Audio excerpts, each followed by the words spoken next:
It's time. Time to get credit for the work you've done. Time to get the recognition you deserve. With Purdue Global, you can move forward in your career, for your family, and for yourself. You're worth the investment in yourself to earn a degree you're proud of, a degree that employers will respect.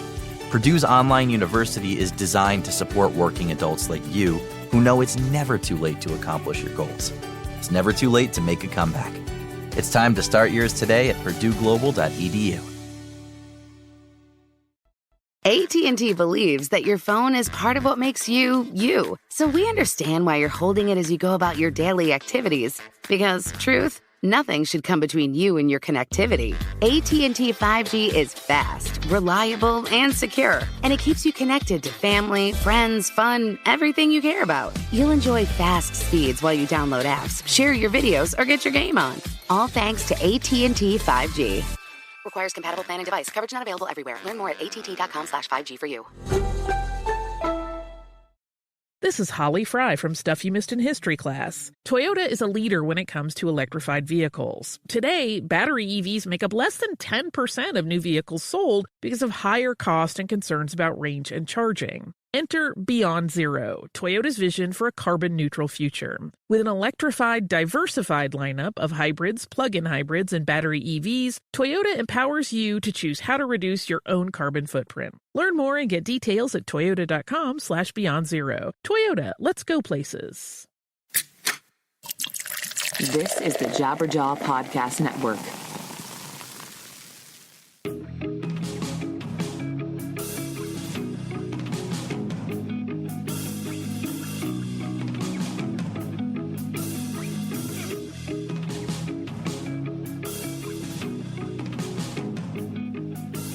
Everybody, nice to see you there. I'm Ray Harkins, and you've joined the 100 Words or Less podcast family by deciding to download and listen to this episode. I'll bet you didn't think you were going to do that, but yes, now I know you. I've tracked your IP. No, I'm just kidding, but thank you for listening. And the guest this week is Mr. Sam Means. He used to play in a band called The Format, and he also does his own solo project, self-titled Titular by his name, so Sam Means. And he also does an amazing, amazing merch company called Hello Merch. And then he also does a brand off of that called Hello. And basically, he's just a very well-rounded individual. He's got a family, got that thing going on. And it's a very compelling story because, you know, sometimes I always get worried, and even though I don't know these people, but I get worried when people have dedicated their lives to a creative art. Sometimes it's hard to kind of make those transition points into different things, regular life, a 9-to-5 job or whatever. And sometimes people flounder. And I love it when people are able to take that creative energy that they had in the band and creating music and be able to apply it to different areas of their life. It's awesome stuff. So that is our guest this week. And, let's get some business stuff out of the way, right? And I promise it's not heavy business. It's a nice, light, fun business. So check out the show, 100wordspodcast.com, the website. You'll be able to listen to past episodes. If this is your first one, thanks for checking it out. So we've got like 190 some odd episodes that you could dive into. And I love it. I love it when people email the show, 100wordspodcast@gmail.com. And tell me some stuff. Tell me what episodes they've liked, what other guests would be interesting for me to potentially speak to. So I love all those ideas. So keep them coming. I appreciate that. And please use the Amazon affiliate code in the show notes or on the website. Basically, all that does is give us a kickback. You shop at Amazon, your prices stay the same. Nothing changes beyond the fact that the show, gets a kickback. So if you want to contribute that way by not donating any money whatsoever, do that, and it will help the show. I appreciate that. And plus, it'll give my wife a reason to be like, okay, Ray's making a little money off this thing. I guess I'll leave him alone. He can be absent from our family for a few hours by doing this interview or whatever. So anyways, without further ado, here is, and you know what? I always say that. Without further ado, I'm trying to get off some verbal crutches that I use, but it's so easy to transition into every single interview that way. Without further ado, all right, how about this? Hey, let's talk to Sam. How about that? Does that sound okay? All right, we'll try other things on for size, but here's Sam, and I'll talk to you after the show is over.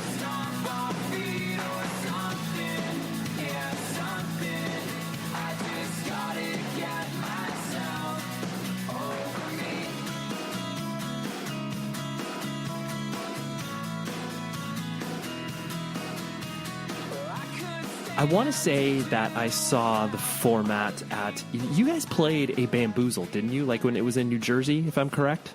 Yeah, I think we played a couple. Okay. And it may have, maybe once when it was back when it was called Skate and Surf. Right. That's correct. Skate and Surf. That's what I meant And to then, say.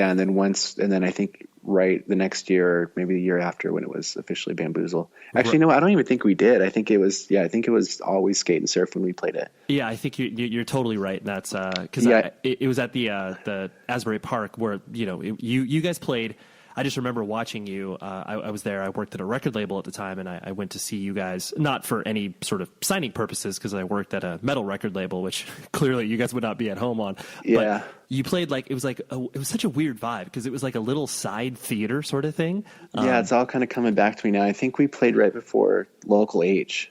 Right. If I remember correctly. I think you are. And like a really dingy, it was like a weird dingy, like upstairs room at that, the convention hall or whatever. Yeah. It was weird. You know what, maybe I'm confusing that with the Worcester. Oh, the Palladium? The Palladium, yeah. Because there was another thing that was there. Right. At one point. I don't know, it's all merging together. Maybe that's where we met Local H, I'm not sure. But yeah, it was definitely weird and dingy, weird vibe. Yeah. Those things always kind of were. Totally. Especially when you're not playing at a festival like that, when you're not playing the main stage, it's kind of like, where else can we put this stuff? How about over here? Oh, those guys? Yeah, just throw them over there. But I remember being I remember being impressed. Not only was I familiar with your music, so it wasn't unintentionally that I saw you, but it was you guys were dialed in. And it seemed to me, because, I mean, at that time, you hadn't released a full length. I think you had just released your EP. I don't know. I just always am impressed when a band kind of has that sort of like, hey, take us seriously vibe. And not like you were being like overly earnest about it or anything like that. But yeah. I don't know. It seemed that, like I said, there was a serious tone to what you guys were doing and what you were trying to impress upon people. Was that always kind of the goal from the get-go, or was it just that was basically the mode you went in when you went on tour? Yeah, I mean, we really, we liked playing. Nate and I had been in bands together for, I don't know, I can't remember exactly what year that was, but definitely for a few years. We met in high school, and so we had played a lot, and we knew the importance of just trying to have a really tight band. And so when the format started and it was a two-piece, we started trying to figure out, it was kind of like working backwards a little bit. It was just the two of us, and we had these songs, and we had, even up until the point where we didn't even have a band yet really until after we made the first album. So the first full length. So yeah, we kind of had to work backwards and like find a band that felt like, these are people that we can really vibe with, and we didn't want it to ever feel stale. Like we always just, obviously you want it to feel tight and be exciting, but it was also really important to us that we, in our situation, since it was kind of unique, maybe it's not so much anymore, but at the time it was kind of weird. It's like, oh, you guys are just two like dudes and you don't even have a band. That's weird. Right. So yeah, I think it was important. And then especially after the, later on, as the album came out, the first album, Interventions and Lullabies, and our label disappeared. Elektra Records just kind of crashed into the ground. We kind of stepped it up even more. It's like, okay, well, all we have is touring. We have to just give it everything we have. We have to go out there as much as we can, and we have to just try to be good, because this is really, it's really what we have to, really all we have to offer. Right. It's like making this music, and like no one else is gonna get this out there, so we have to do it. Right. We've got no support, so to speak. There's no support. I mean, luckily we have support. Luckily, with like, we got a great booking agent who's getting us on tours. Let's not take that for granted and do everything we can to make sure that opportunity is being executed properly. Right.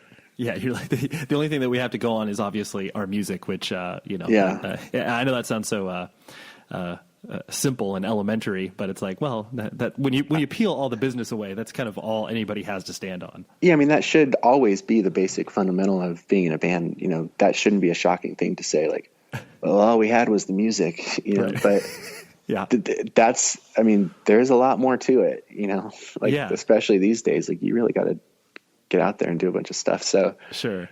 so yeah, it was very, it was definitely something that we were very aware of and we're constantly striving to get better. Right. I mean, I think that's interesting because the notion is that, like you mentioned, obviously you'd played together with Nate for a long time, but you had been in different bands and iterations of that, because you do. I think there is something when after you've experienced those local band vibes and you start to be like, hey, like, some people are paying attention to us. We need to take this more seriously than kind of like us sticking around in front of 40 people like that kind of like who we are. Like we need to put our best foot forward.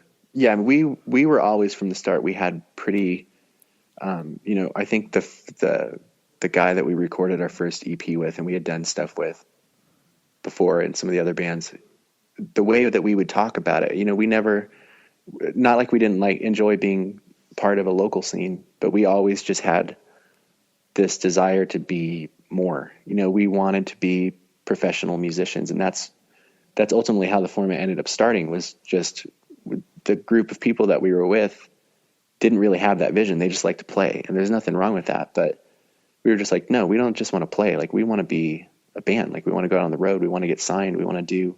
You want to do it. We want to do it for real. Right. And so, I think when we did our first EP and we had the song called The First Single, mm-hmm. that was our attitude. Right. Like, right. You're like, there's no, like, this is gonna happen. Right. There's no pretension about this. This is manifest destiny. Yeah. And I just remember the producer being like, you guys are nuts. Like, and he refused to call it that. And when he'd write on the little CDRs for mixes, he would call it Delusions of Grandeur. That's amazing. And that was the thing. And then whatever, screw him. It worked. Right. Well, so. No, I like that attitude, because I definitely think that there's an absolute difference between like being cold and calculating in regards to the approach of your band. Like, you look at a band that starts solely to make money, and it's pretty apparent. Like, you're able to see a band. Yeah, but it's not. And I think that's where he was. I think that's what maybe how he was taking it. Right. Which couldn't have been further from the truth. Which is why we were sort of like, dude, you just don't get it. Right. Like, we don't want to be rich rock stars. Like, we've never wanted to be that. We just wanted to make music full time. Right. Like, that was our thing. It's like, we didn't want to work. I didn't want to work at a venue anymore, like being the door guy at Goth Night at 2 a.m. Right. And, Nate didn't want to work at his mom's law firm, getting lunch for people. So right. That was the goal. It wasn't like we were these cocky, arrogant dudes setting out to take over the world. We just wanted to do our thing. Right. And that's the distinct difference. I did notice too, where it's like I have a lot of experience within the context of your scene. Like, do you ever remember that band De Soleil? They're from Arizona. Yeah. Okay. So I signed that band to a label that I worked at, and not only because of them, but just like I played in punk and hardcore bands, and we always went out to Arizona and played shows there. Played at the Nile and all that stuff. But oh yeah, what band were you in? I was in a band called Taken. We were kind of like melodic hardcore stuff, like '97 till about 2004 or so. Yeah, I think I worked the door at one of your shows. I would not be surprised. If you were working at a venue, I was. Yeah, definitely was. Totally.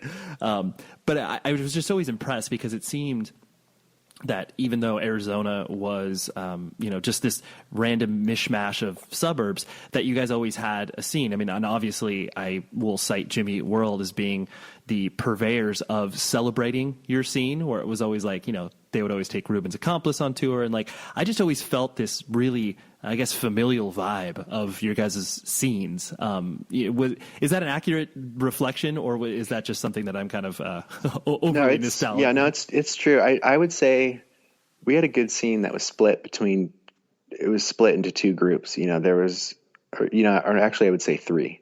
There were like the bar bands, especially around that time, like late 90s, there was a pretty heavy, like, new metal-ish thing going down with like bands like Bionic Jive. I don't know if you've ever heard of them, but you can imagine what they were like.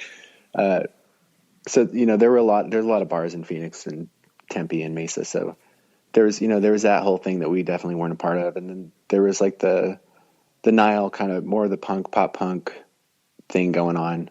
And that's what we fell into, you know, because there were some really great clubs like the Nile and 10 People, where, you know, like we'd see Jimmy World all the time. It was just a bowling alley and bands would set up in the corner and just play on weekends, and it was awesome. And then there was like the indie rock, like Ruben's Accomplice and those kinds of bands, and so it was a good scene, but it was a little divided, which I'm sure it's like that everywhere. Yeah. But yeah, it was solid. I mean, everyone still managed to more or less, you know, work together. I mean, no one was really afraid to jump on bills with other people, you know, and everyone kind of just jumped around from club to club. I mean, there were the places that you didn't really want to play, but we would still do it, you know, just to try it. Right. Everyone was kind of just playing wherever they could get at that point. So Sure. But I think it was good. There were some good promoters and good clubs, and it was a pretty healthy place to be in a band, and especially like late 90s, early 2000s, there was a lot of music going on. Sure. And you can't, I would be remiss to not mention Modified Arts as well. That was also, for sure. So were you born and raised in Arizona, or where did you come up? Yeah, I was born in Glendale, Arizona. I grew up there, the west side of town. Mm-hmm.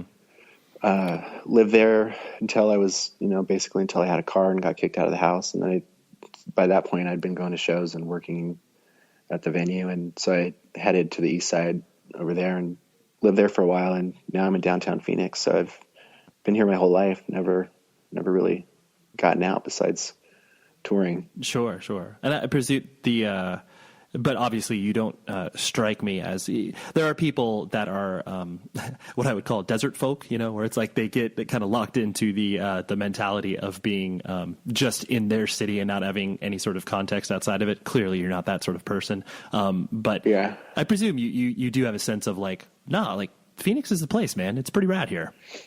I've very much embraced Central Phoenix. There's a lot of stuff about Arizona that's not very desirable, down to like politics and some culture and stuff that again, just like everywhere probably, but just some stuff you don't really want to embrace. So you can get kind of stuck in this thing like, oh, you're from Arizona, like your sheriff is a racist and, totally. That kind of stuff. It's like, okay, cool. Well, I don't have any affiliation with that dude. Like, don't judge me just because I live in Phoenix, that's not really fair. Right. You hear a news story and then you can malign everybody that lives in that area. Yeah. But Central Phoenix has always been really cool. It's it's the best, most middle place you can be, everyone, there's all kinds of people around you and everyone is really cool and everyone gets along and it's a good place. Whereas like, if you start venturing out a little bit, like it can get a little hairy and you don't really, that's where all, you start dealing with like, everyone's talking about guns and sure. Like that's that whole vibe. And, so that's not really my scene. Right. But yeah, I mean, it's cool. It's a good place. And I'm proud to live here. I'm proud to say I'm from here. I do love it. I have a lot of pride for living in Arizona, but just like anywhere else, it has its moments. Of course. Yeah. You have your pros and cons everywhere. Yeah. So I mean, I have to ask because you mentioned it. You kicked out of your house. It sounds like there was some strife between the parental units and yourself as you were kind of growing up and developing your identity. Is that true, or was it just the case of you wanting to kind of get out under their thumb? Yeah, it's true. It's true a little bit. I mean, it's just normal teenage angst. I actually was just reliving this conversation with my parents a couple months ago, and we were both seeing it very differently. I can imagine how it all went down. Some selective memory, probably on both sides, but yeah, there was a moment where my mom was just like, "You got to get out of here," and I was like, "Okay." And I had an old van that I had bought from my uncle that our band was supposed to be touring in, and didn't really work very well. So I literally just like threw all my stuff in it and then started driving, and I was like, I don't know where to go. I'm not really sure where to go. So I ended up, it was just this ridiculous, teenage story of like, I was sort of living out of a van for a while when I was, 17 or 18 or whatever, however old I was. Had you graduated high school yet? Yeah, I was actually, I didn't go to high school. I was homeschooled, which is pretty unique then, but it seems to be more of a a thing now, but Right. yeah, in like, second or third grade, my mom pulled me out of school. I still don't really know why. I guess I could probably ask her. Right. But she pulled me out of school, and I just did everything. I would just go get the, she'd go get all the books and stuff from the district that I was living in, and so I was doing the same stuff that all the kids were, and I had a lot of good friends still to this day. That's how I met everybody. It was really just it's the same. The friends I ended up having were the same friends I would have had anyway, because they all went to that school. So we all hung out together, and I would just, they'd go to lunch in high school, and I'd go meet them where everyone was going. So it was almost as if I was going. I was just skipping the classes. Right. You were getting you were able to reap the benefits of the social structure, but not. I was part of the peer group, but I was the lucky one that didn't have to actually go to school. So Right. Were Do you have brothers and sisters? Yeah, I have two sisters. One is quite a bit older than me. She's 13 years older than me. So Okay. she was already, married and out of the house by the time I was 10 or something. Mm-hmm.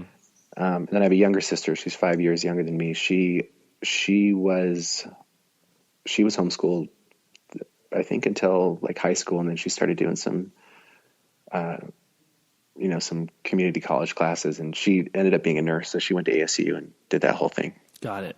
And so what did your parents do for a living? Like how did they obviously provide the food on the table, so to speak? My dad owned a pest control company, which is pretty great in Arizona. We got a lot of bugs. You do? Yeah. Yeah. So he moved out here.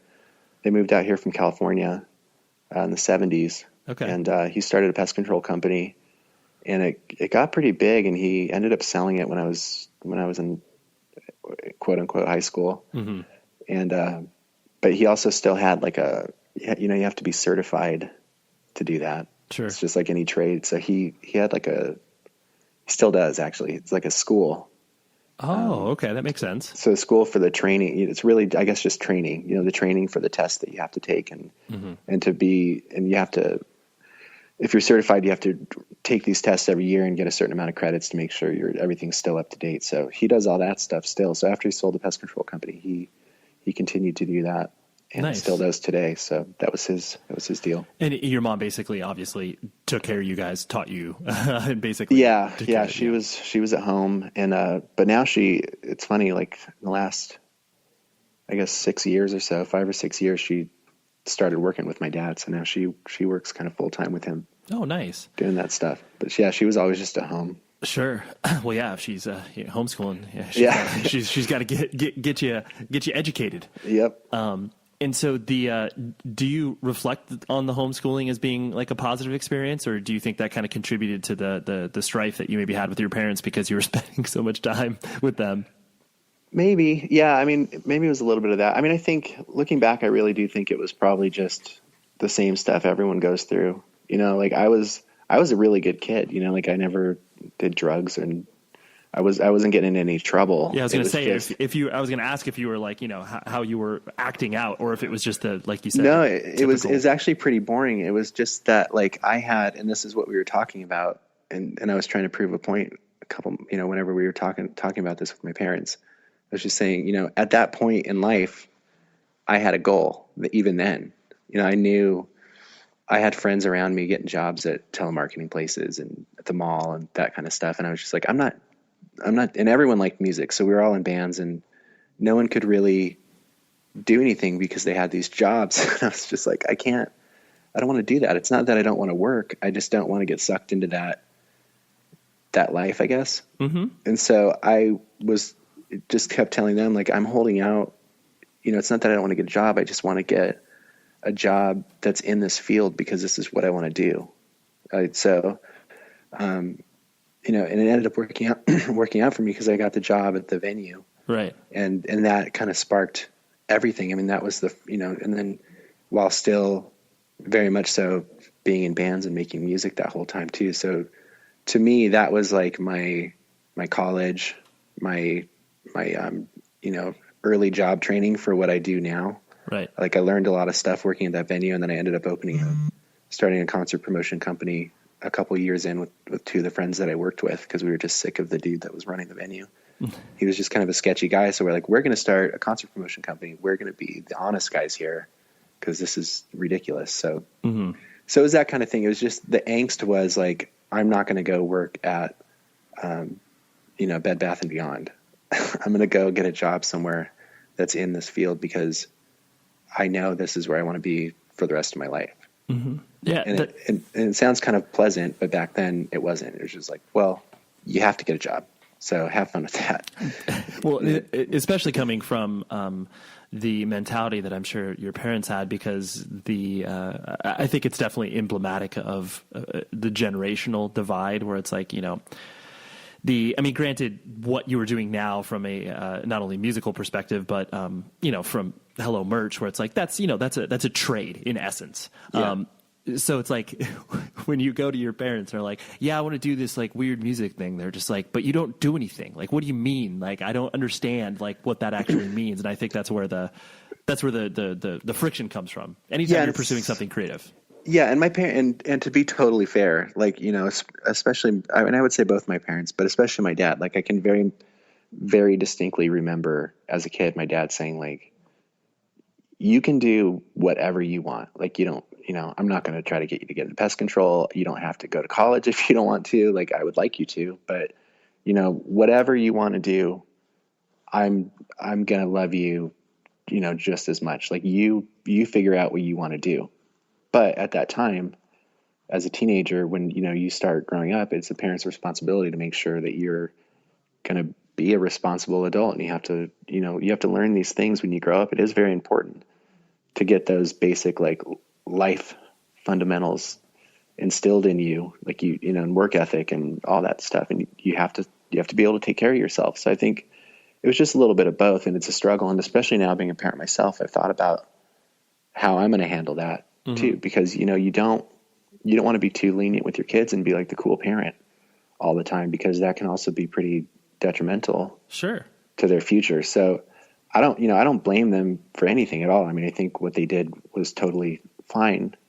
I had a plan, and it was maybe sort of ludicrous, from their perspective, and even from mine, because it is kind of rare to just say like, well, this is what I want to do, and I'm going to do it, no matter what, because that maybe is a bit of a dream in some sense. It's not the easiest business to get into and be able to survive. So I think it was, everything that went down, there's no hard feelings or anything, like everything. It all makes sense. I just got really lucky, and it worked. I had a plan and it worked. Well, it's very possible that it couldn't have also. Sure.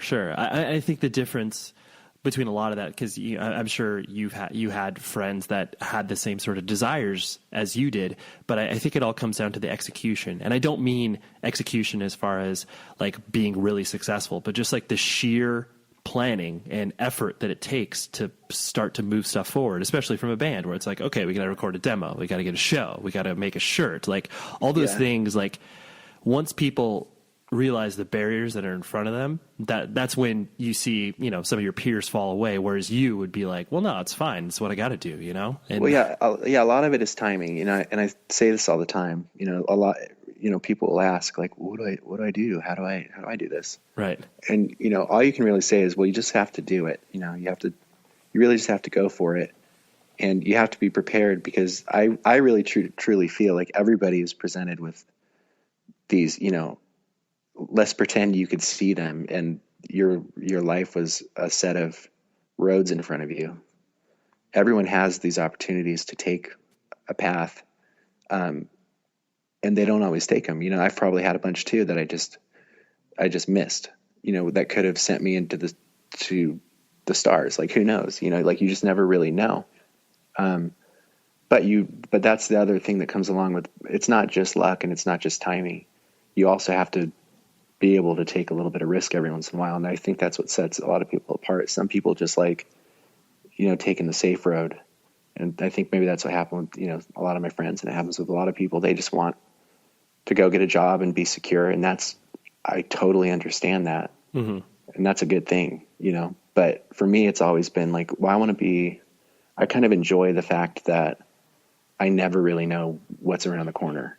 I'm not a good settler. I have to always be kind of cooking up something. So you have to also be able to just, when something is presented, be a risk taker to some degree to say like, I don't know if this is going to work out, but I'm going to take it and see where it goes. And and you have to be aware, like, you know, if this doesn't work out, then I'm just going to go back to where I was and wait for the next one. Sure. You got to be comfortable with being uncomfortable. Exactly. Right. It's not an easy thing to do, but I love it. Yeah, that's cool.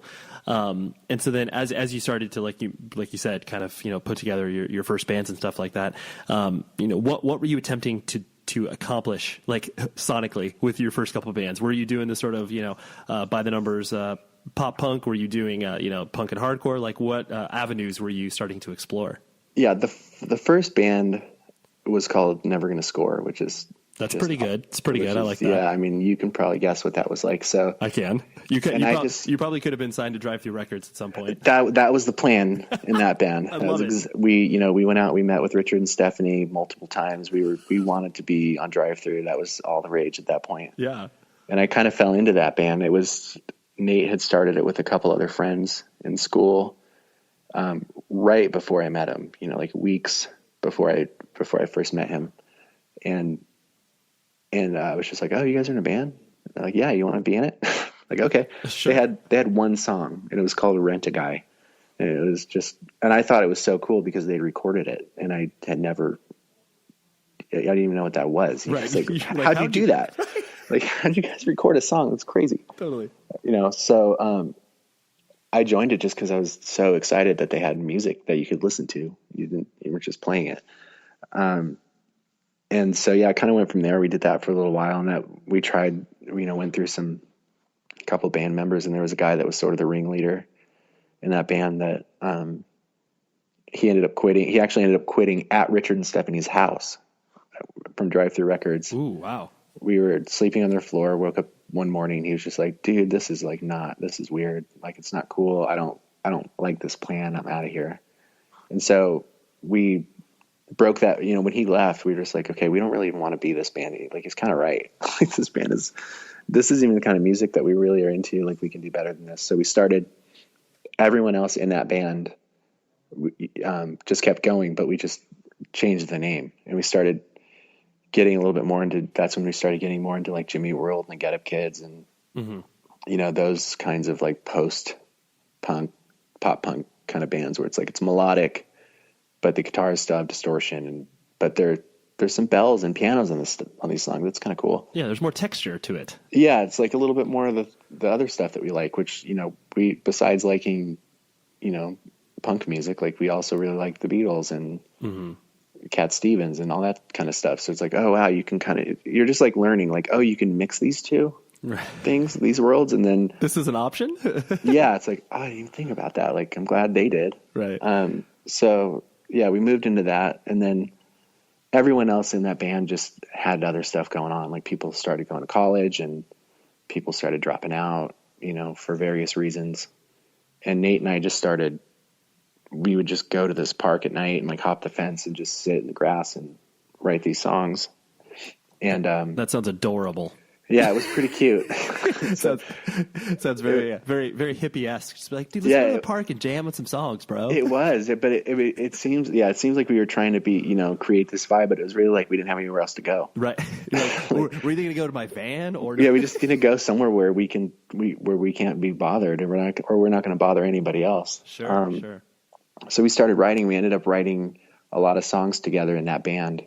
Well, not a lot, but, you know, enough to do an EP. Mm-hmm. So we went and recorded this EP. And then right after it came out, it was something happened. And like, there was some falling out kind of even between Nate and I can't remember exactly what it was, but the band it just wasn't working. Right. Did you formally put anything out under that? Or did you have a moniker for it? Yeah, the band was called This Past Year. And we put out, and it's funny because I was just like 5 minutes before we jumped on this guy on Twitter was like, this is the best purchase I ever made. And it was the homemade CDR of that band that we released at a show. We made 50 of them. It was numbered 1 to 50. Of course. And he had like number 19. And I was like, whoa, I haven't seen one of those. Yeah. So that was it. We put out 50 CDs. Nice. At one show. And that was all there ever was. So that band broke up and everyone kind of went their separate ways.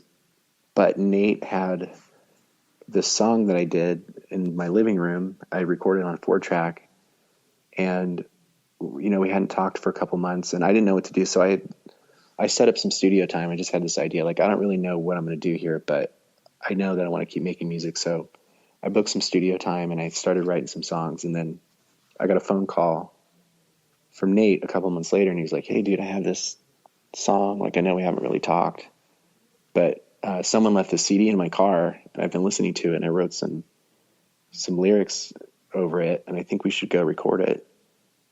And I was like, "Okay, well, I have studio time booked. Why don't you just come down, on Thursday, and we'll try it out." Mm-hmm. And that was, that song was the first single.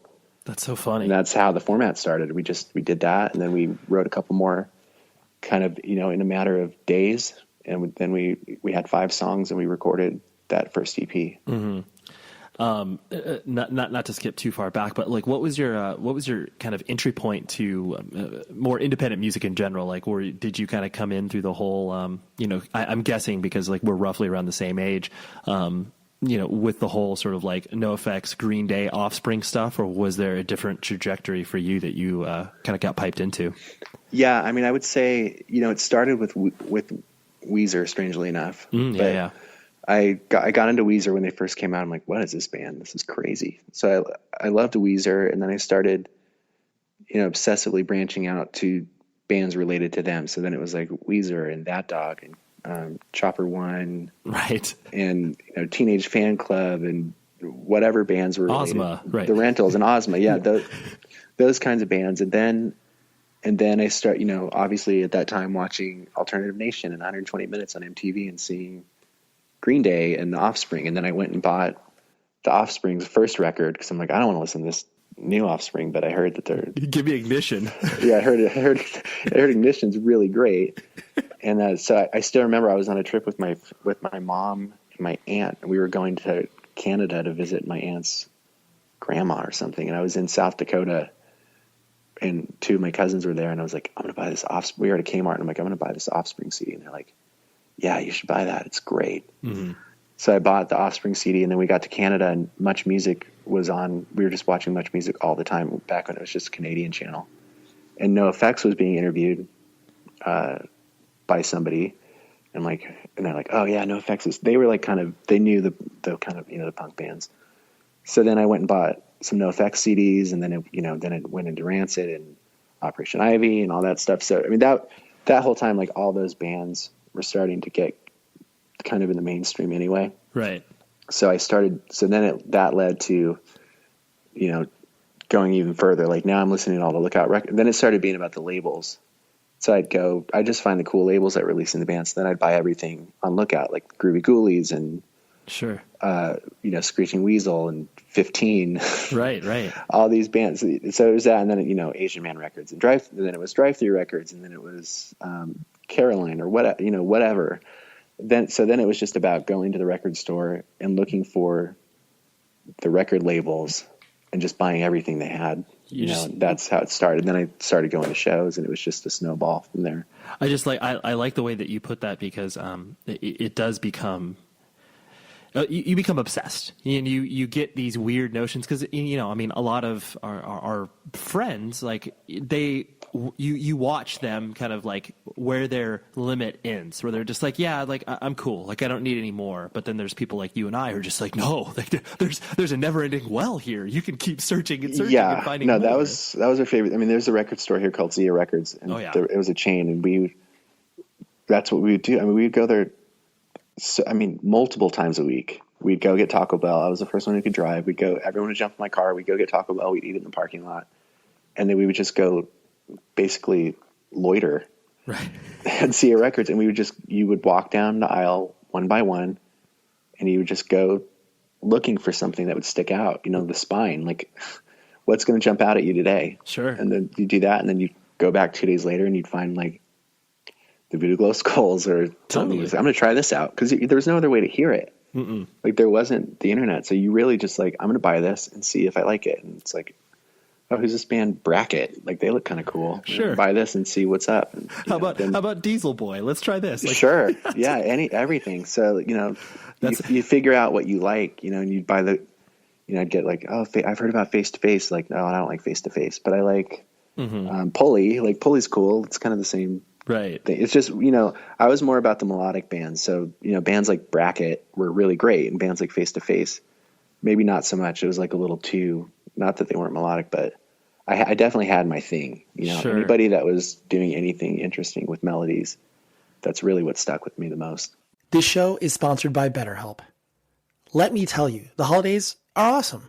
They've got some great moments, whether it's spending time with friends and family, gift giving, all of the things. I personally love Christmas lights. Like, I can't wait to put them up. It just makes me feel warm inside.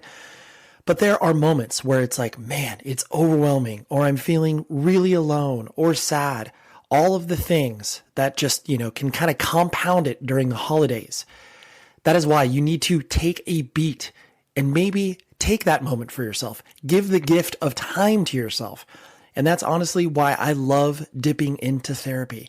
That's why I also love working with BetterHelp, because they make finding a therapist online so dang easy. So if you're thinking of starting therapy, give BetterHelp a try. Like I said, it's entirely online. It's designed to be convenient, flexible, and suited to your schedule. Just fill out a brief questionnaire, and then you get matched with a licensed therapist, and you can switch therapists at any time for any reason at no additional charge. Please, in this season of giving, give to yourself as well with BetterHelp. Visit betterhelp.com/Ray to get 10% off of your first month. That's BetterHelp, HELP.com/Ray for 10% off your first month. Take care of yourself, please. We all agree that reducing carbon emissions is a good thing. And once again, Toyota is leading the way. We hear a lot about fully electric vehicles, and Toyota has them, with more on the way. But we also know ABEV is not for everyone, whether it's because of cost, range, or concern about finding a charging station when you need it. Plus, the raw materials used to manufacture batteries are limited. Enter Beyond Zero, Toyota's vision for a carbon-neutral future, in vehicles and in manufacturing plants, too, in the years ahead. The materials used to make just one long-range battery for an EV could be used to make batteries for 6 plug-in hybrids or 90 gas-electric hybrids. That's why Toyota's position today is electrified, diversified, empowering you to choose how to reduce your own carbon footprint with the vehicle that's right for you. A hybrid, plug-in hybrid, or battery EV. So, shop, learn more, and get details at toyota.com/Beyond Zero. Toyota, let's go places. Hey guys, it is Ryan. I'm not sure if you know this about me, but I'm a bit of a fun fanatic when I can. I like to work, but I like fun too. It's a thing. And now the truth is out there. I can tell you about my favorite place to have fun. Chumba Casino. They have hundreds of social casino style games to choose from, with new games released each week. You can play for free anytime, anywhere. And each day brings a new chance to collect daily bonuses. So join me in the fun. Sign up now at ChumbaCasino.com. No purchase necessary. VGW. Void where prohibited by law. See terms and conditions. 18+. Pardon the interruption, but I would like to tell you about Harry's Razors, because they are kind enough to help support this show. So it is their 3-year anniversary. And that is incredible, because what they've done is they've disrupted the razor industry. They are taking all of their focus and effort on you, the consumer, and trying to make the shaving experience easy and cheap, because they will give you 3 expertly crafted 5-blade German razors, a handle, and shave cream for just $10 with the offer code 100words. So that's the number 100 words. So I've been in the shave game for a while, even though I was dumb and I didn't know how to shave until I was about 25 years old. Harry's is an incredibly close shave. The biggest thing for me is quickness, because I've shaved with a safety razor for quite some time, and honestly, it's kind of a 10 to 15 minute process, maybe a little bit less. I'm exaggerating a little, but Harry's, dude, I'm in and out, going against the grain, going with the grain. It's incredible. It's like it takes me less than 3 minutes to do a complete tight shave that makes my wife go, hey, like you did a really good job today. I'm like, hey, thanks, I appreciate that. So, and what makes Harry's special? Like I said, it's quality, price. So it's like factory direct prices. They cut out the middlemen, so you can't buy the stuff in stores, and it ships right to your door. So that's why they can sell it to you at half the price. And over 1 million people have already made the switch, and thousands more do every day. So Seriously, why pay $32 for an 8-pack of blades when you can get them for half the price at Harry's.com? The Harry's starter set is an amazing deal. And for just $15, you get a razor, shave cream, and 3 razor blades. But I can give you $5 off that. It's crazy. Harry's doesn't do sales, but the fact that they're doing this right now means you should jump on it. So $5 off your first order with promo code 100words. Please stop overpaying for a great shave. Go to harrys.com right now. That's HARRYS.com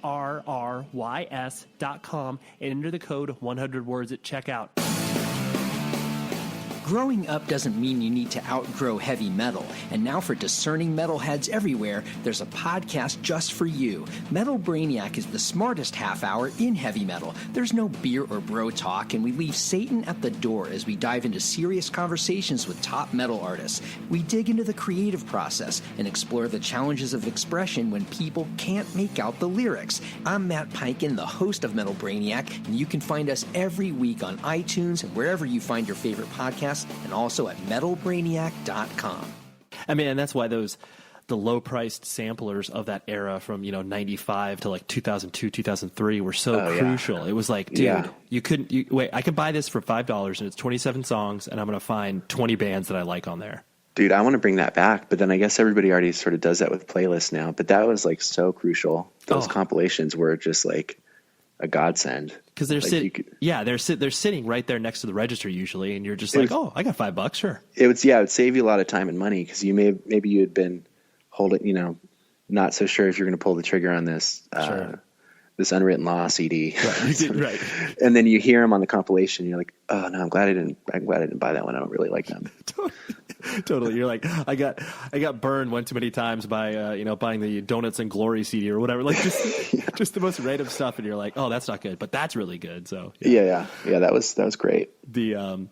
And so then kind of, fast forwarding a little bit to the, once you started to receive attention from, record labels, and you started to see that your shows started to have more people as far as in regards to like the format and stuff.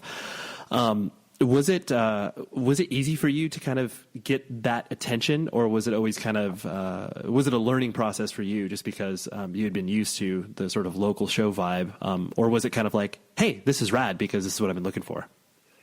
It was cool. I mean, those bands, even though they were terrible, the ones that we were in before, they were still pretty decently sized local bands. So it was, I think I've probably said this before somewhere, but I think by the time we got to the format, everyone just was like, this is sort of refreshing because we like these guys, but the music was kind of stupid, but we were just sort of supporting them because we liked them. So we had a pretty good following anyway in town. Mm-hmm. So I think so what ended up happening was, word started catching a little bit when we first started the format, and it was sort of a whirlwind. So like right away, the shows were pretty big. I mean, I think we sold out our first show.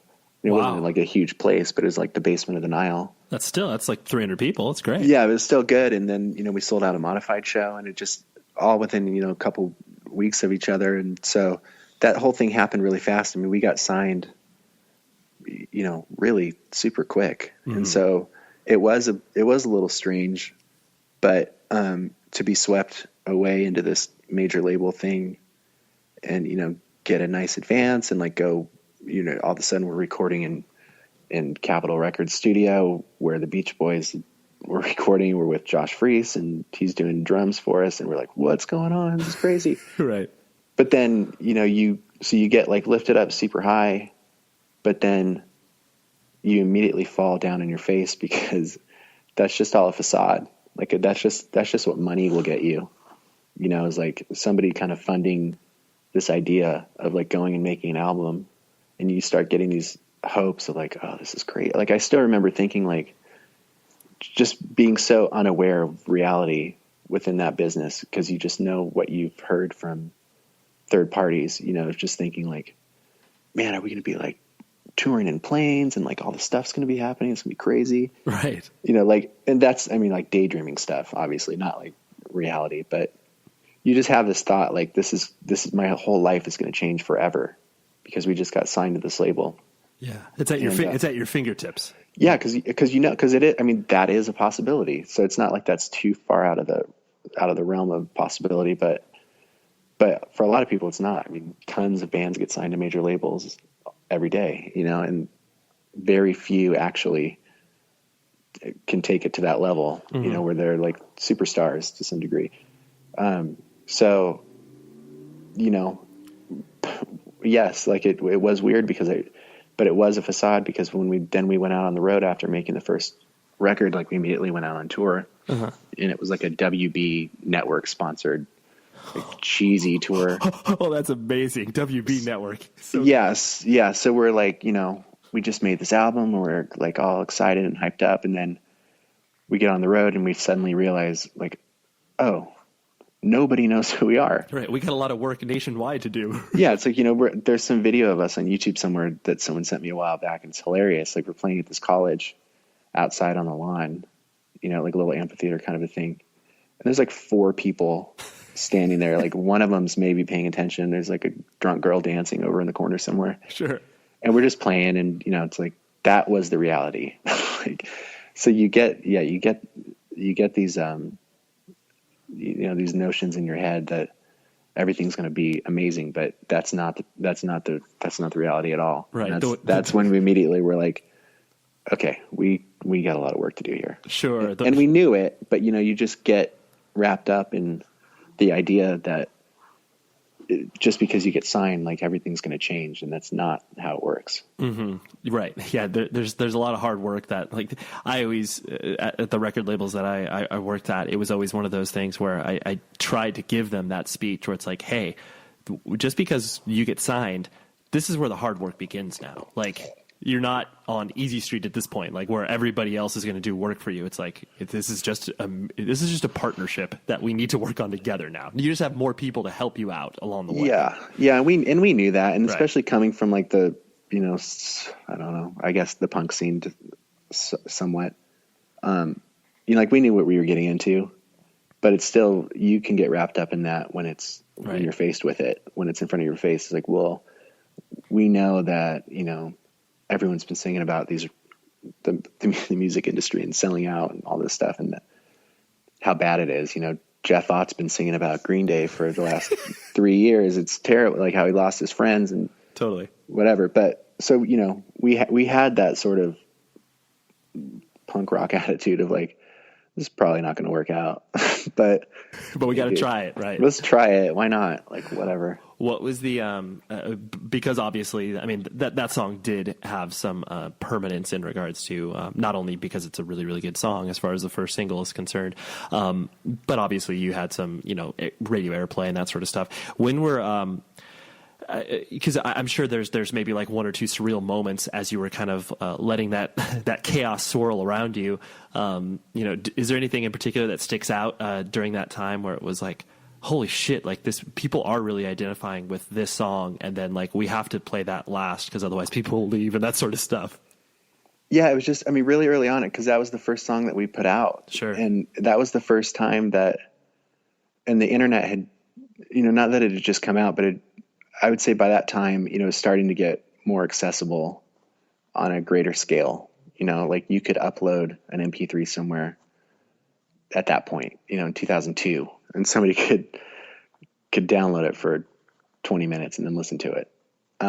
So that was the first, that song was just being the first one that sort of got spread around the country, I think, from the EP, and started getting picked up on blogs. You know, music blogs started happening, and that was, you know, there was a website called The Scout, and the first single was on there, and I think a lot of people heard it there. So. Oh, that's right. I remember that. My friend Kevin did that site. Yeah, Kevin. Yeah, of course. Yeah. So that was, you know, that was the one thing, like we would go do these little shows, and that was really the only song that anybody knew, you know, and people would sing along and they do the clapping parts. And so it just, yeah, it became that song that you got to play last, even though it was never really even a proper single, never really had any national airplay. It just became like a tour favorite because really? That's funny because that's totally not the impression. Like I don't know, that song just seemed to pierce the veil. But wow, okay, so that, yeah, it seems like it did, but it was just a thing. I think that's just how everybody discovered us, was because of that song initially. Right. And it grew. You know, it's like the first group of people that knew who we were passed that around to enough friends who passed that around to enough friends Right. that became the identifier of our band, you know? Sure. So That's interesting. that's what happened. Yeah. I mean, we didn't even do a video for it. We didn't do it. I mean, cause our label literally, I mean, right. Fell apart around you. our album came out in October of 2003 and the label was done, I think, by February of the next year. Right. And Wow. so A lot of time. nothing happened. It was, you know, fourth quarter. They're like, oh, we'll just wait, like go out on tour. We'll wait until the first quarter to start working it after the holidays. And then they were done. Sure. That's It's crazy. over. So it was just, you know, nothing happened with that record. We didn't release a single on that record at all. Right. It's weird. Yeah, I know that is.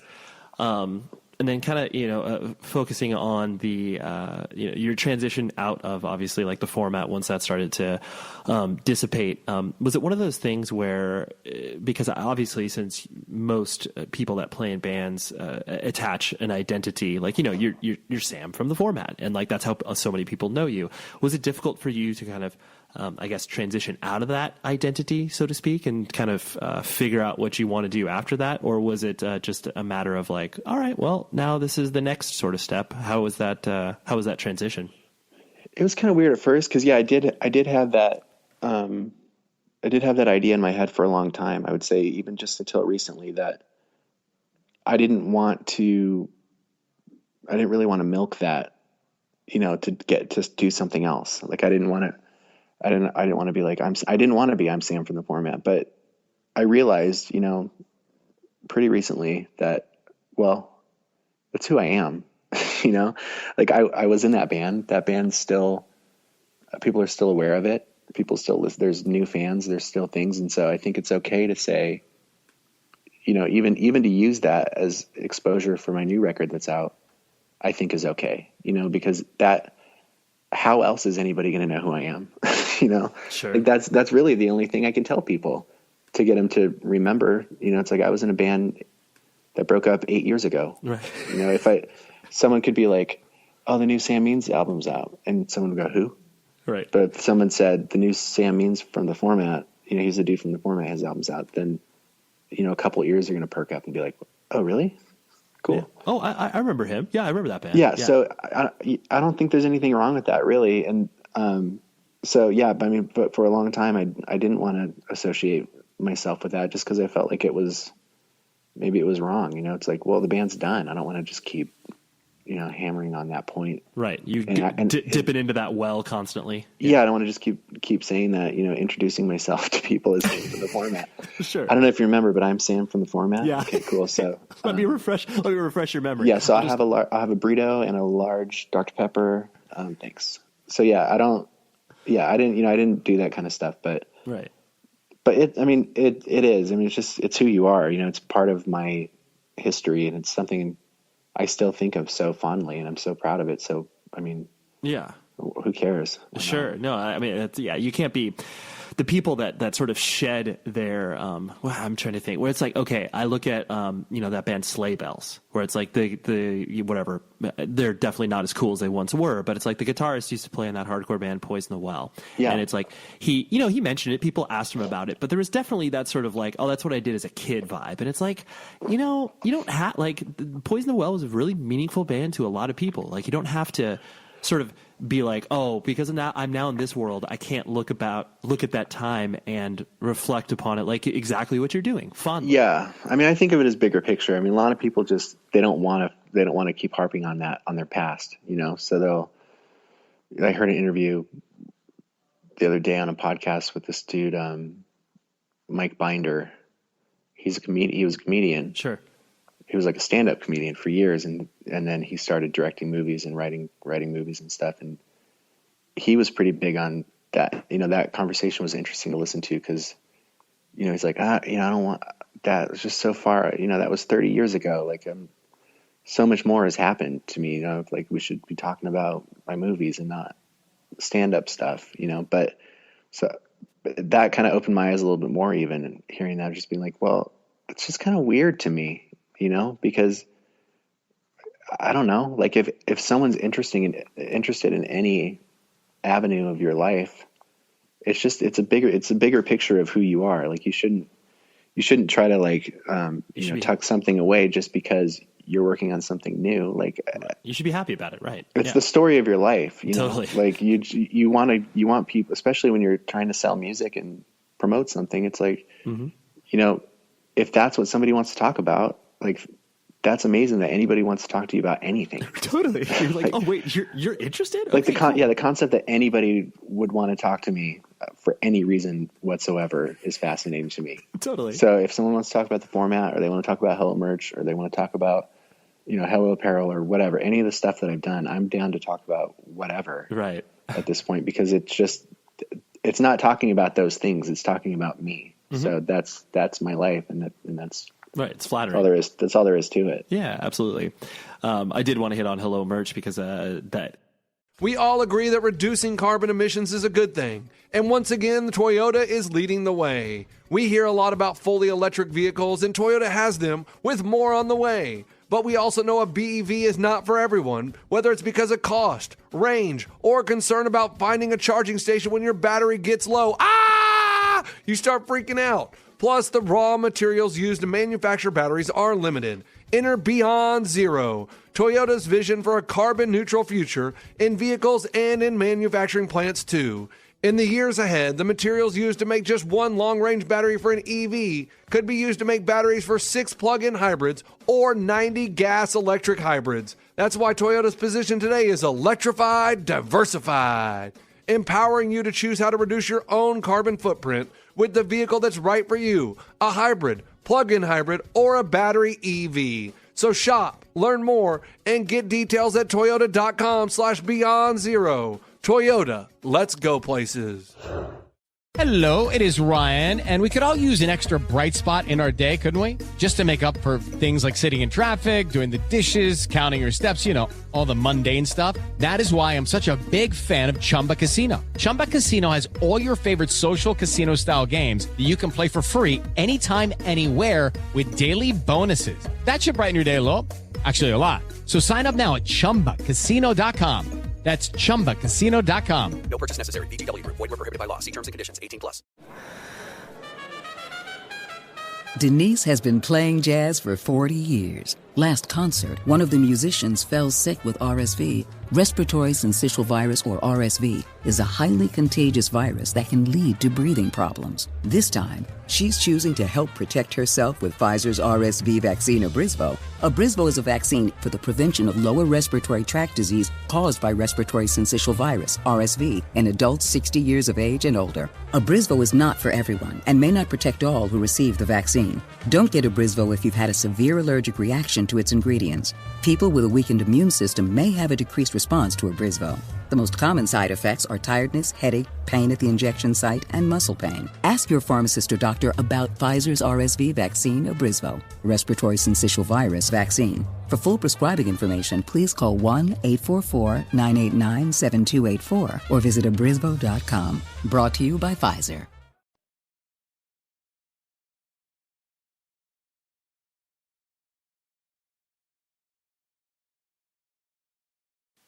Hello? Yo, you got a sorry. call? It's Technical difficulties. Somebody just called. I'm on my phone. Someone just called me on my phone. Yeah, no worries.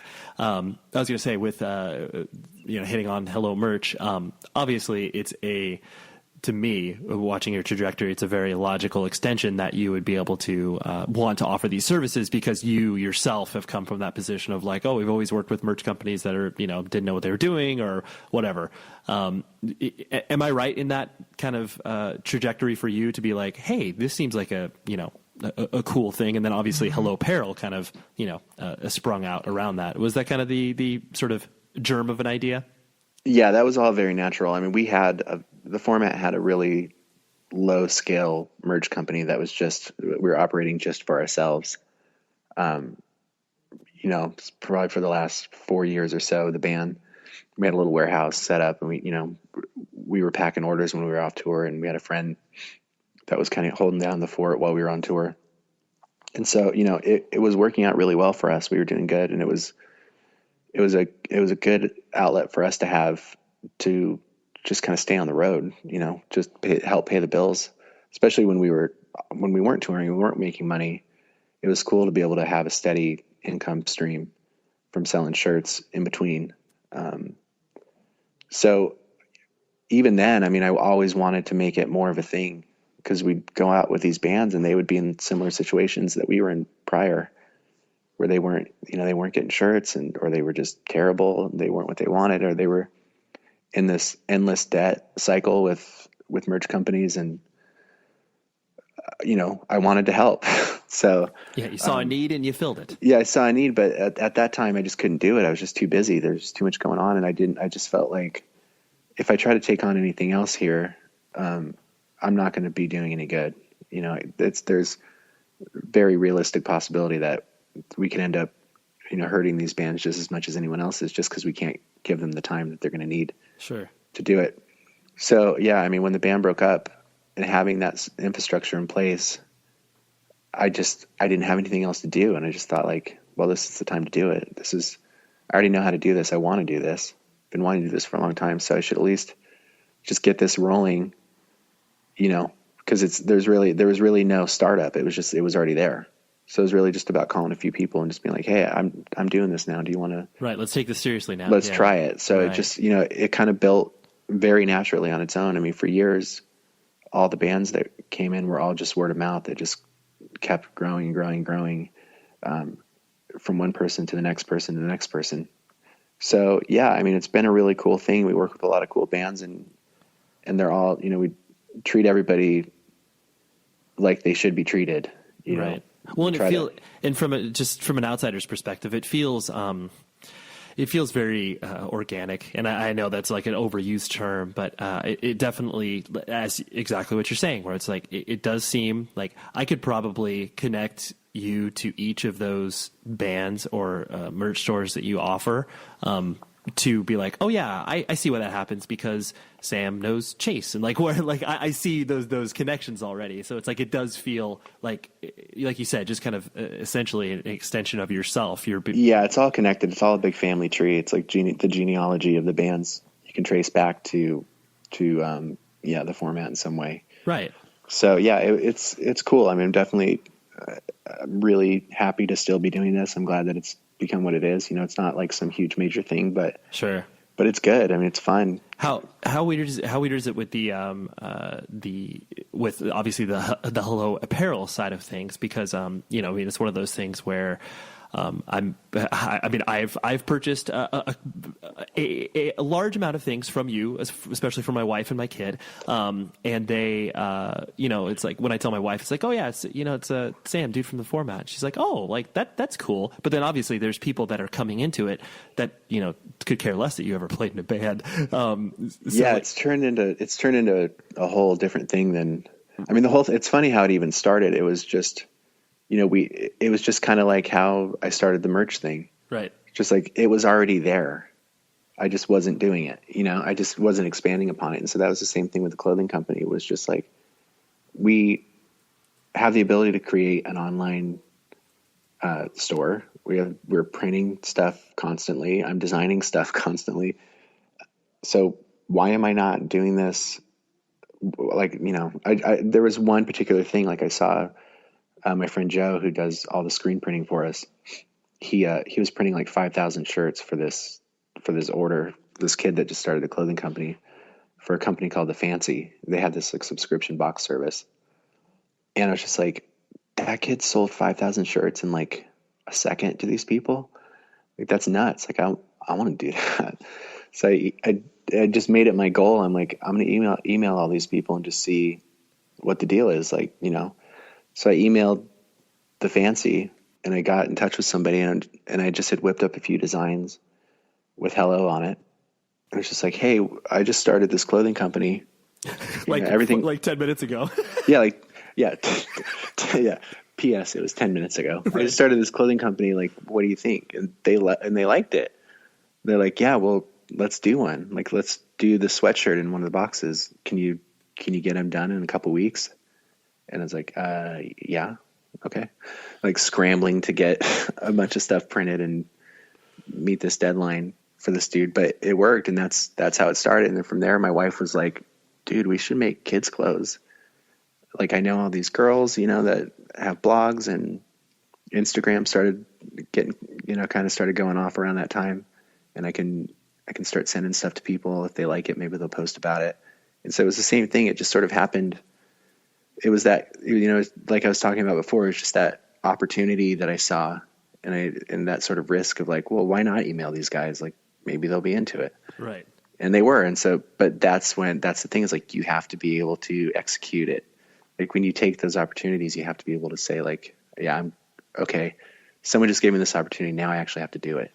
And so luckily, everything kind of fell into place enough that we were able to pull it off.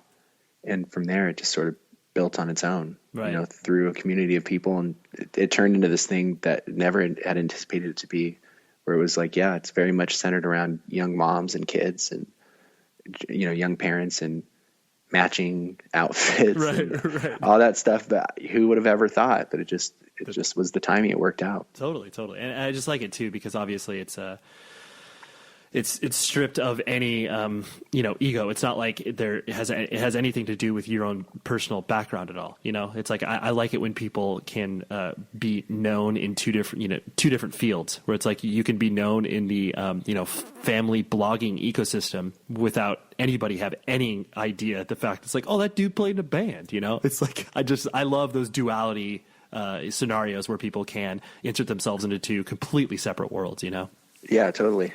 Two last things I want to hit on before you left was the I'm really glad that you called your solo project your own name, because I do feel that when people did you wrestle with that idea of like, should I call it my name? Should I call it some weird tangential connection to you, or was it always like, no, I'm just going to call it myself? Yeah, I mean, it does. Yeah, like the stuff that I'd done in the past, which is very minimal and like lo-fi, zero budget kind of stuff that I was just doing on a laptop, that stuff that I just sort of put out there on a whim. There was never really any thought of calling it anything else, because it was really just what it was. It's like, oh, well, I'm just doing these things. I'm not trying to start a new band. So I'm not going to try to, create this facade of a group when it's just me. But I did consider it a little bit when I was doing this last record, just because I felt like it was a little bit of, more of a big deal, I guess, and at least in my mind. Right. Like I want this is my first full length record. So it's kind of like starting over in my solo career, like or at this point, really trying to take it seriously or take it somewhere that I hadn't in the past. So I thought about it for about, I don't know, maybe 5 seconds. Okay. I was going to say, if you actually workshopped a name. No, it was a real quick conversation with myself. It was just like, should I call it something else? No. Yeah. I don't disagree with people doing that, but it is just me. It's a pretty the record's a pretty personal record. And it's, I don't know. I always think it's a little weird when people do that, just because it gets kind of confusing. It is. Yeah. I mean, like you said, I understand why people do that. They want to peel away, or maybe not even peel away, but they actually want to put a facade, like where they can, maybe adapt into a character or something like that. But yeah, I mean, I think you can, maybe it's a little bit easier to build from like a marketing perspective, to build a little bit more hype in some way, that there's this new band instead of there's this new guy. I don't know. Maybe that's not even true, but I've thought about that a little bit when I've seen some people, kind of branch out and do solo projects. It's the way people look at you and judge you good or bad is maybe a little bit skewed from how they would if you had a band name, which is kind of a weird thing to think about, but I do think it's true somewhat. Yeah. People kind of look like, oh, that's just like a little, that dude's going solo and it's his name, Right. Whereas like, if you can create that facade of like tricking people into thinking that you're a band, it's like, oh, it's just another cool band. Sure. It's like it's what you were referencing earlier, where it's like the illusions of grandeur, where it's just like, oh, yeah. I'm bigger than just my name. Yeah, totally. And I'm actually pulling from another podcast that you did with a friend of mine, the Chris over at Modern Vinyl, because you mentioned something that just got me so incredibly thrilled that I had to bring it up. Where, and I think this is very emblematic of touring bands because you just dive so far into this rabbit hole of, you know, George Norrie, Coast to Coast Radio, Art Bell. Like, I just, anytime anybody talks about that, I immediately am like, we're best friends, because it's like, it's such a, people know about it that haven't toured, but it's a very small amount of people. Yeah, I mean, you were in a band, so you knew exactly what I was talking about. Dude, for sure. And it's just like I love the picture you painted in regards to crossing state lines, having to find the other radio station that was carrying it, and just being like, oh, dude, I have to listen to this person talking about this alien invention or whatever. It's like, yeah, I love the notion of Coast to Coast and this weird, like, okay, only truckers and touring bands really like dive super into this guy. Definitely. Yeah, that's the thing. I mean, I was super excited. I don't know how much you've been following that lately, but yeah, I was really excited because Art Bell came back. Yeah. For like the 300th time. He came back sometime last year, I think last summer, but he was only on for a few months. Did you hear any of that? I didn't. I knew he did. I didn't hear any of it because, like, just with the amount of podcasts that I listen to, it's really difficult for me to try to like find a patch of 4 hours because obviously the broadcasts for that long. Well, yeah. Now at this point, I fall asleep to Coast. Oh, that's what I do. So when I go get in bed at 2 a.m. That's the only way I can get to sleep. So good. So it's like my bedtime story, right. Basically. So I put in my earbuds, put one in one ear and put the other ear on the pillow and just zonk out listening to George Norrie. That's amazing. That buffer music they have in between the ads. But, right. But Art Bell came back for a while and it's so weird because I can't tell if it was just like he just wanted to get out again. Uh-huh.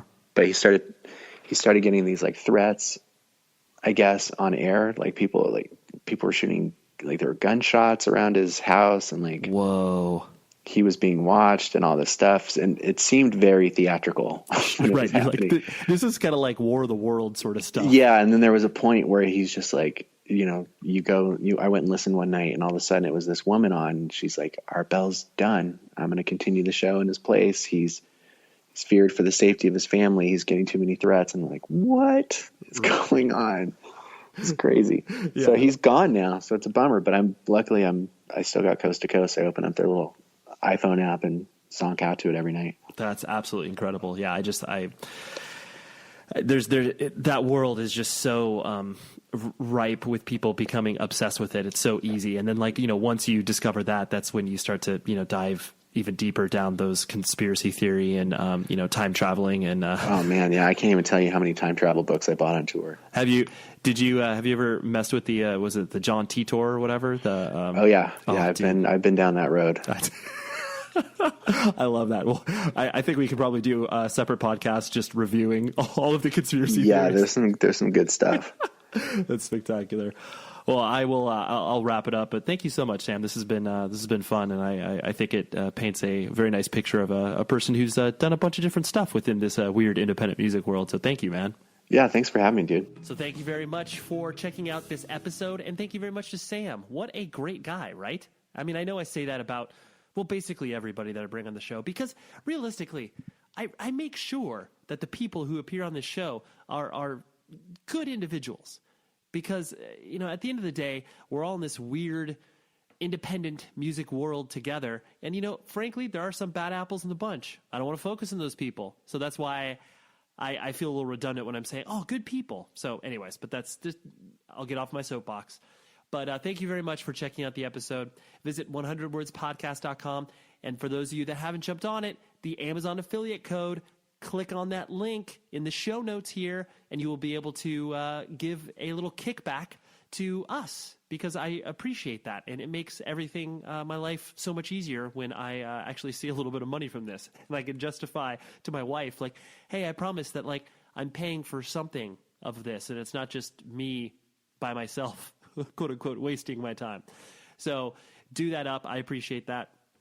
And next week, I'm not going to tell you the guest. I'm sorry. I'm just not going to do that. No, I'm just kidding. I'm going to do that.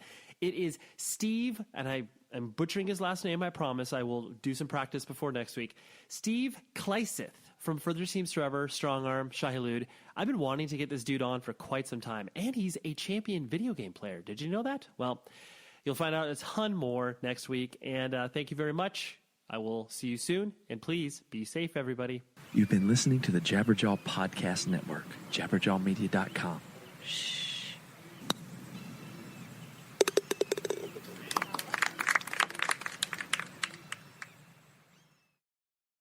Have you heard about Vyvgart, Efgart Tigamod Alpha FCAB? Ask your neurologist if Vyvgart could be right for you and learn more at Vyvgart.com/learn. That's VYVGART.com/learn. Brought to you by argenx.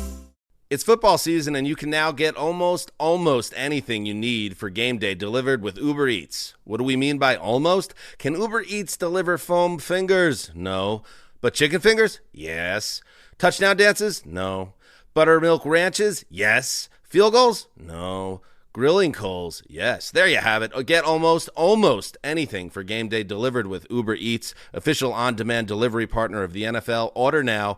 Product availability may vary by region. See app for details. Get almost anything for game day delivered with Uber Eats. This episode is brought to you by Toyota. Toyota is a leader when it comes to electrified vehicles. Today, battery EVs make up less than 10% of new vehicles sold because of higher cost and concerns about range and charging. Enter Beyond Zero, Toyota's vision for a carbon-neutral future. With an electrified, diversified lineup of hybrids, plug-in hybrids, and battery EVs, Toyota empowers you to choose how to reduce your own carbon footprint. Learn more and get details at toyota.com/beyond zero. Toyota, let's go places.